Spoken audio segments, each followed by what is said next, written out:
It's 2025. The administration promised to restore order, but what they've delivered is a cold, calculated purge of equity itself.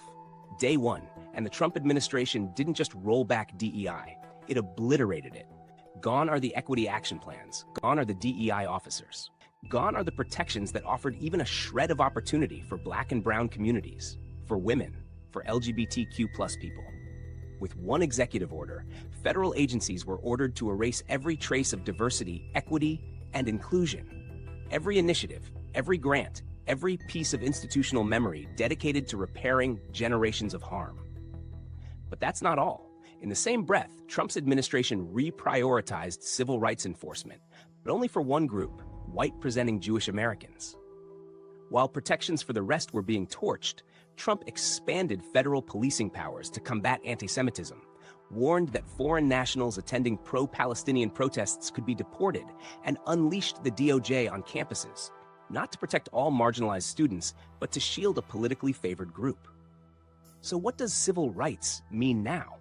Apparently, it depends on who you vote for. Before we break it down further, hit that subscribe button. If this makes you uncomfortable, it should. That means you care. And if you care, you're exactly who this channel is for. We don't sanitize the truth here. We expose it, and we need your voice in this growing movement. Let's talk facts. January 20th, 2025, Trump signs a sweeping executive order dismantling every DEI, DEIA, and environmental justice office across the federal government. By February, grants tied to diversity were canceled. Federal contractors were forced to swear off DEI or lose funding. By April, even schools and universities were targeted. No more diversity standards for college accreditation. No more discipline policies that considered systemic racism. Affirmative action? Erased. Hiring targets for women and people of color? Scrapped. DEI offices? Staff put on leave, then laid off. This wasn't reform, it was annihilation. And then came the bait and switch. While Black and brown communities watched decades of progress burn to ash, the administration unveiled a new executive order to combat anti-Semitism. Important? Yes. But let's be honest, this wasn't about protecting Jewish Americans from hate. It was about shielding Zionist political narratives from criticism, especially on campuses. The order authorized federal crackdowns on so-called anti-Semitic speech, most often defined as what? Saying, "Free Palestine." Protesting genocide, advocating for Palestinian rights. In effect, Trump weaponized civil rights not to protect the oppressed, but to protect his allies. And if you were a refugee from Gaza, a Latino immigrant, or a Black student daring to speak truth to power, too bad. You're not the kind of minority that counts anymore. Let's be blunt. This is targeted political favoritism disguised as civil rights. Here's the bottom line. Under Trump 2025, Jewish Americans are largely protected and prioritized, particularly those aligned with pro-Israel positions, with strong federal support and reinforced civil rights.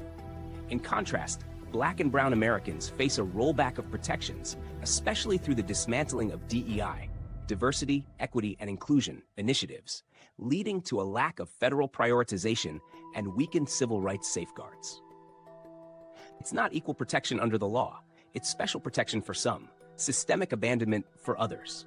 Civil rights groups like the NAACP called it what it is, a rollback of racial justice to a pre-civil rights era. Lawsuits have been filed. A federal judge temporarily blocked parts of the order, warning they were unconstitutionally vague. But the appeals court let Trump's policies proceed, for now. Agencies are scrambling, programs frozen, thousands laid off, hope deferred. And what's the justification? Trump calls it color blindness. But only someone who's never faced racism believes color blindness fixes inequality. Conservative pundits are cheering, the same ones who say reverse discrimination is the real problem. But here's the truth they won't admit. Dismantling DEI doesn't create equality. It reinforces inequality. It punishes truth. It protects power.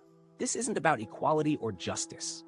It's about weaponizing civil rights selectively, defending one group while dismantling protections for others. It's about defining oppression based on political alignment, not lived reality. And it's a page ripped right out of the authoritarian playbook. Protect the loyal, punish the dissident. So no, there is no equality here. In fact, the most vulnerable voices, Black, brown, indigenous, are being deliberately erased.